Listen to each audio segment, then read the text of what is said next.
आंबा बागायतदार आणि काजू बागायतदार यांना कुठेतरी नुकसान भरपाई मिळावी यासाठी आज सिंधुदुर्ग जिल्ह्यात रास्ता रोको आंदोलन होते आणि ते जे आंदोलन होते ते राजू शेट्टी यांच्या नेतृत्वाखाली होते आणि या पार्श्वभूमीवर जर बघितलं तर सिंधुदुर्ग जिल्ह्यातील 700 लोकांना नोटिसासुद्धा बजावण्यात आलेले आहे। याच पार्श्वभूमीवर बोलण्यासाठी आज आपल्यासोबत आहेत राजू शेट्टी। मला सांगा 700 लोकांना नोटिसासुद्धा बजावण्यात आले तरीसुद्धा हे आंदोलन होणार आहे का? 100% होणार।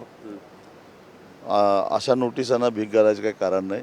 मला पोलिसांना एवढं सांगायचं आहे, नोटिसा देऊन तुमचे कागद संपतील, पण नोटिसा ज्यांना द्यायच्या त्या शेतकऱ्यांची संख्या कमी व्हायची नाही एवढंच सांगतो।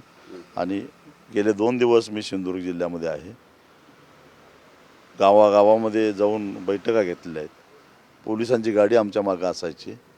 आमच्या बैठकीत बाहेर पडणाऱ्या लोकांना तिथंच जागेवर पोलिसांनी नोटिसा दिल्या। पण मला एवढंच आम्ही आधीच सांगितलेलं होतं की या नोटिसांना भीक घालायचं काय कारण नाही। बैठकीमध्ये काही सरपंच, माजी सरपंच, सेवा सोसायटीचे चेअरमन असे गावातले प्रतिष्ठित लोक असायचे। त्या साऱ्यांना नोटिसा देऊन भीती घालण्याचा प्रयत्न केला। पण ह्या नोटिसांचा आम्हाला काय फरक पडतो, गुन्ह्यांचा आम्हाला काय फरक पडतोय? गुन्ह्यापूर्वी शतक आम्ही कधीच पार केलेलं आहे। शेट्टी साहेब, यापूर्वी तुमचं एक आंदोलन झालं ओरोसमध्ये आणि त्यावेळी थेट नितेश राणे तुमच्या व्यासपीठावर आलेले होते आणि त्यांनी सांगितलेलं कुठेतरी आपण सरकार म्हणून थेट व्यासपीठावर आलो। काय वाटतं, नितेश राणे व्यासपीठावर आल्यानंतर प्रश्न सुटला असं वाटतं का? कारण त्यानंतर मुख्यमंत्र्यांची सुद्धा एक बैठक झालेली होती। पुढं काय झालं? 2 दिवसामध्ये निर्णय घेतो असं ते म्हणाले। आम्ही म्हटलं 2 नाही 10 दिवस आम्ही थांबतो। आज 11वा दिवस आहे, निर्णय झालेला नाही। दरम्यानच्या काळामध्ये एक बैठक झाली, त्या बैठकीमध्ये 37-38 लोकप्रतिनिधी हजर होते कोकणाशी संबंध असणारे। त्यातले किती लोक शेतकऱ्यांच्या बांधापर्यंत गेले होते हा संशोधनाचा विषय। काही सन्माननीय 2-4 लोकांचा अपवाद सोडला तर कुणीही शेतकऱ्यांच्या बांधापर्यंत जाऊन त्यांचं काय कलमाची अवस्था आहे, काय काजूची अवस्था आहे हे बघण्याची तसदीसुद्धा घेतली नाही, फक्त खुर्च्या उभवल्या।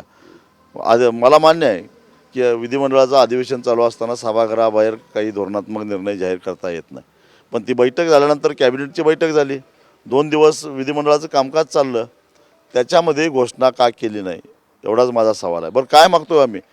ही जी नैसर्गिक आपत्ती आली त्याला शेतकरी जबाबदार नाही आहे। वातावरणामध्ये झालेल्या बदलाचे परिणाम आज शेतकऱ्याला भोगावे लागतात। त्याचा खर्च 100% करून झालेला आहे, पण उत्पादन आंब्याचं केवळ 10% मिळते, काजूचंही तोकडं मिळतं उत्पादन, मग खर्च मात्र झाला ना त्याचा। त्यामुळे खर्च आणि उत्पन्नाचं तोडमिळवणी करता करता कासावीस झालेला आहे शेतकरी। मग अशा परिस्थितीमध्ये केंद्र सरकारच्या राष्ट्रीय आपत्ती निवारण कोशामध्ये हजारो कोटी रुपये पडून आहेत। राज्य सरकारचा आपत्ती व्यवस्थापनाचा निधी आहे। पण त्या दोन्ही शेट्टी साहेब, मला सांगा, एकूण जर बघितलं सरकार कुठेतरी तोडगा काढण्याचा प्रयत्न करत असताना शेट्टी साहेब तुम्ही घाई करता असं वाटत नाही का? 2 महिने मागणी करतोय आम्ही। एक आज नाही, अचानक स्वप्न पडलं आणि रस्त्यावर आलो असं नाही आहे। पूर्ण फेब्रुवारी महिना गेला, मार्च निम्मा संपत आला, त्याच्या आधी जानेवारीपासून या मागण्या चालू आहेत।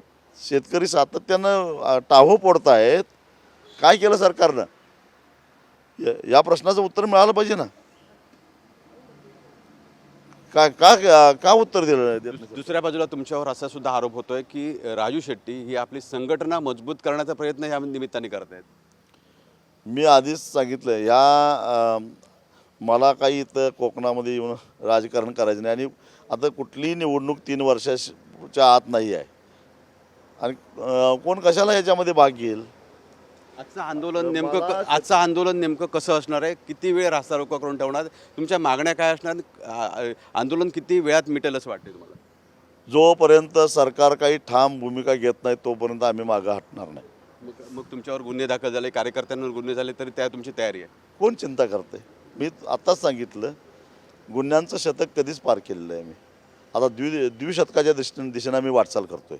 तुम्ही म्हटलंय की नांदगावला आंदोलन करणार आहे, पण छुप्या पद्धतीने इतरत्र सुद्धा आंदोलन होण्याची शक्यता आहे की फक्त नांदगावलाच आंदोलन होणार आहे? कशा पद्धतीने या आंदोलनाची व्यूहरचना तुम्ही आखलेली आहे? शेवटी शेतकऱ्यांच्या मनामध्ये प्रचंड असा संताप आहे आणि त्या संतापाला शेतकरी कसा वाढ देईल काय सांगता येत नाही। आजच्या आंदोलनात अगदी तुम्ही इथले आंबा बागायतदार आहेत, शेतकरी आहेत, त्यांना कशा पद्धतीचं आवाहन करणार आहे? कारण आता अगदी काहीच वेळात हे आंदोलन सुरू होणार आहे। नाही, मी शेतकऱ्यांना एवढंच सांगेन की शांततेच्या मार्गाने आंदोलन करा, सत्यावरचा विश्वास ढळून देऊ नका। आपली बाजू सत्याची आहे ज्या महात्मा गांधींनी 96 वर्षापूर्वी 1930 साली मग दांडी यात्रा सुरुवात केली, तो दिवस होता 12 मार्च. आणि त्याच दिवशी ओरोस जिल्हाधिकारी कार्यालयावर प्रचंड मोठा मोर्चा काढून आपण गांधीवादाच्या दिशेनं वाटचाल केलेली आहे. आणि त्यामुळं आपल्याला आज तर शहीद भगतसिंग यांचा स्मृतिदिन आहे. वयाच्या 23व्या वर्षी ज्या माणसानं या देशातल्या शेतकऱ्यांना न्याय मिळावा, या देशाला स्वातंत्र्य मिळावं म्हणून हसत हसत फासावर लटकला, त्या शहीद भगतसिंगांच्या स्मृतिदिनादिवशी आपण आंदोलन करतो आहे. परंतु भगतसिंगांनीसुद्धा कधीही हिंसेचा पुरस्कार केलेला नव्हता. तेव्हा कारण हिंसेचा पुरस्कार केला असता तर ते पोलिसांच्या स्वतःहून स्वाधीन झाले नसते. तेव्हा आपल्याला आपली बाजू सत्याची आहे, सत्यावर विश्वास ठेवा आणि सत्याच्या मार्गाने जाऊया. 100% सत्य परेशान होतं आहे लेकिन पराजित नाही होता, हे शेतकऱ्यांनी ध्यानात ठेवावं. आपली संख्या प्रचंड आहे, त्या संख्येचा फायदा घेऊन आपण शेतकऱ्याला कुठलंही कायदा आणि सुव्यवस्थेला गालबोट न लागता न्याय कसा मिळवून देता येईल हे निश्चितच आम्ही बघू. तर नक्कीच आपण बघताय, हे होते राजू शेट्टी. सिंधुदुर्ग जिल्ह्यात आता थोड्याच वेळात मुंबई गोवा महामार्गावर आंदोलन होतं आहे. हे आंदोलन कशा पद्धतीने होतं हे पाहणं खूप महत्त्वाचं ठरणार आहे. मात्र जर बघितलं तर या ठिकाणी आंबा बागायतदार आहेत, त्याचबरोबर काजू बागायतदार आहे, हे जमायला सुरुवात झालेली आहे. कॅमेरामन समित गजनेसह विकास गावकर, TV9 मराठी, सिंधुदुर्ग.